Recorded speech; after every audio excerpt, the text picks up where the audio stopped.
The Crusades were a series of military campaigns waged between Christian and Muslim forces, centered on control over sacred sites deeply revered by both religions. While religious devotion was a central motivator, it extended beyond faith alone. Many Christian leaders also saw the Crusades as an opportunity for territorial expansion, seeking new trade routes, increased wealth, and the broader spread of Christian ideology across the East. The heart of the Crusades lay in the region historically known as the Holy Land, encompassing areas of modern-day Egypt, Syria, Israel, and Turkey. Of these, Jerusalem stood as the most coveted prize, symbolically and strategically vital to both Christian and Muslim civilizations. Although many expeditions were launched over the centuries, historians generally recognize 9 major crusades as forming the core of what are often called the Great Crusades. The First Crusade, 1096 through 1099. The First Crusade was launched after Byzantine Emperor Alexios Komnenos requested military support against the Seljuk Turks, who had seized much of Anatolia. Pope Urban II responded with the Council of Clermont in 1095, calling on Christians to reclaim Jerusalem and other sacred lands from Muslim control. His speech sparked a powerful wave of religious fervor across Europe, drawing nobles, knights, and commoners alike into a massive military expedition. Crusader forces set out in 1096, enduring dangerous journeys across Europe and Anatolia. They faced supply shortages, hostile populations, and internal divisions. Despite these hardships, the Crusaders achieved a long string of victories,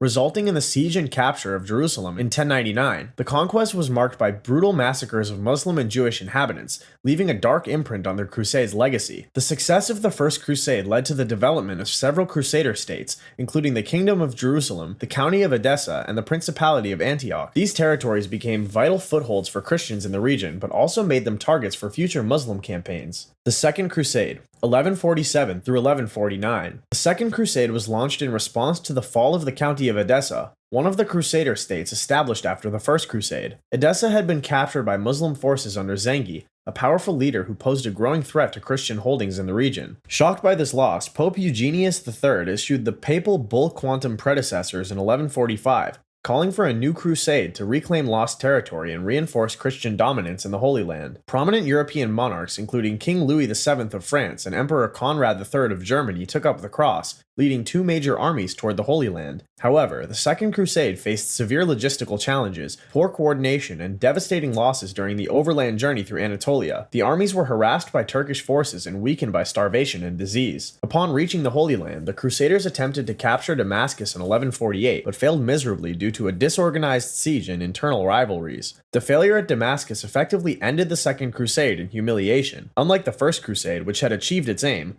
the Second Crusade severely damaged Christian morale and emboldened Muslim forces across the region. The Third Crusade, 1189 to 1192. The Third Crusade, often called the King's Crusade, was sparked by one of the most significant events in Crusader history: the fall of Jerusalem to Saladin in 1187. Saladin, the formidable Muslim leader, had unified much of the Islamic world and dealt with a crushing defeat to the Crusader forces at the Battle of Hattin, paving the way for his capture of Jerusalem. The Christian world was stunned, and calls for a new crusade echoed across Europe. Some of the most famous monarchs of the medieval world responded, including Richard the Lionheart of England, Philip II of France, and Emperor Frederick Barbarossa of the Holy Roman Empire. However, the journey was perilous. Barbarossa tragically drowned en route, leading to the collapse of much of the German force. Richard and Philip arrived by sea, but soon found their partnership strained by rivalry and political tension. Despite these problems, Richard achieved several military victories, most notably the capture of Acre and a series of political campaigns against Saladin. However, despite his successes, Richard failed to retake Jerusalem. In 1192, a truce was negotiated allowing Christian pilgrims access to the Holy Land, but Jerusalem itself remained under Muslim control. The Fourth Crusade, 1202 to 1204. The Fourth Crusade was another effort to reclaim Jerusalem from Muslim control, but it famously went completely off course, quite literally.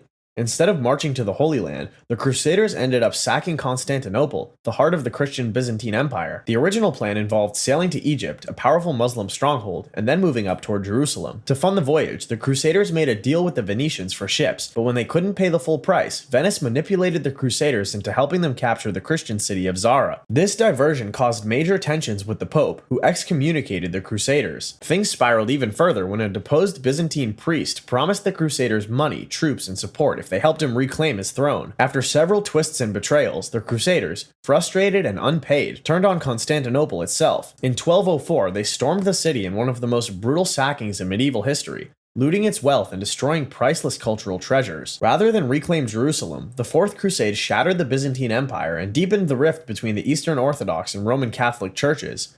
It was a disastrous failure in terms of the Crusade's original religious mission. The Fifth Crusade, 1217 through 1221. The Fifth Crusade was an attempt to correct the mistakes of the Fourth and refocus Christian effort back on the Holy Land. This time, the strategy was to weaken Muslim forces by targeting Egypt first, believing that Egypt was the key to eventually reclaiming Jerusalem. European forces from countries like Germany, Hungary, and Austria set out to attack the important Egyptian port city of Damietta. At first, things actually went well. The Crusaders captured Damietta in 1219 after a long and grueling siege, giving them a strong foothold in Egypt. However, after early success, overconfidence set in. Instead of attempting favorable peace offers from the Muslim Sultan Al-Kamil, which even included the return of Jerusalem, the Crusaders pushed deeper into Egypt, aiming for the capital, Cairo. Unfortunately for them, the Nile's flood season trapped their army, cutting off their supplies and making movement impossible. The Muslim forces then counterattacked, surrounding the Crusaders and forcing them into a disastrous retreat. Many were captured or killed, and Damietta had to be surrendered. In the end, the Fifth Crusade accomplished little beyond wasting lives and resources. Jerusalem remained firmly in Muslim hands, and Europe was left frustrated once again. The Sixth Crusade, 1228 through 1229.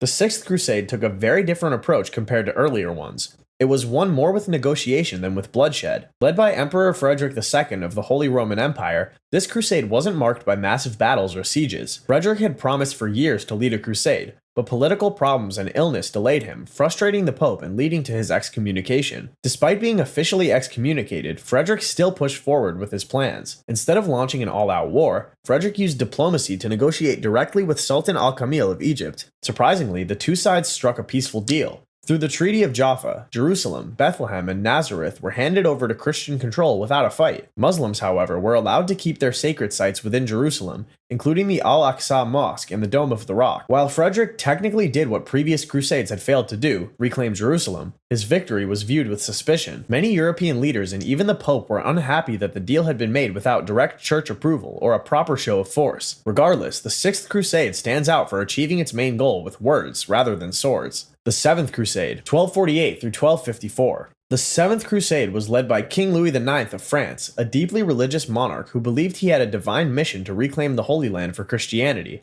However, instead of heading straight to Jerusalem, Louis decided to target Egypt first, thinking it was the key to controlling the entire region. Egypt, under Ayyubid dynasty, was a powerful Muslim stronghold and seen as the heart of Islamic power in the area. In 1249, Louis's forces landed in Egypt and captured the important port city of Damietta with little resistance. Emboldened by the easy victory, the Crusaders pushed inland toward Cairo, but things quickly unraveled. Disease, poor planning, and the unforgiving environment weakened the Crusader army. At the Battle of Al-Mansura, the Muslim forces, now led by a rising new group called the Mamluks, crushed the Crusaders. King Louis himself was captured along with much of his army. To secure his release, Louis had to pay a massive ransom and surrendered Damietta. The Seventh Crusade ended in disaster for the Christians, and it severely hurt their hopes of controlling the Holy Land. Despite the failure, Louis remained committed and would eventually launch another crusade years later. The Eighth Crusade, 1270. The Eighth Crusade was once again led by King Louis IX of France, who had not given up on his dream of reclaiming the Holy Land even after the failure of the Seventh Crusade. This time, however, his strategy shifted. Instead of targeting Jerusalem directly, Louis aimed at Tunis in North Africa. His hope was that by converting or defeating the Muslim ruler there, he could create a strong base for future operations into the Holy Land. In 1270, Louis and his army set sail and landed near Tunis, but from the beginning, the campaign was plagued by disaster. The Crusaders were unprepared for the brutal heat, lack of clean water, and outbreaks of disease. Dysentery and other illnesses tore through the camp, weakening the army before a major battle could even be fought. King Louis IX himself fell ill and died during the siege of Tunis. With their leader gone and morale shattered, the Crusaders negotiated a peace treaty and quickly withdrew.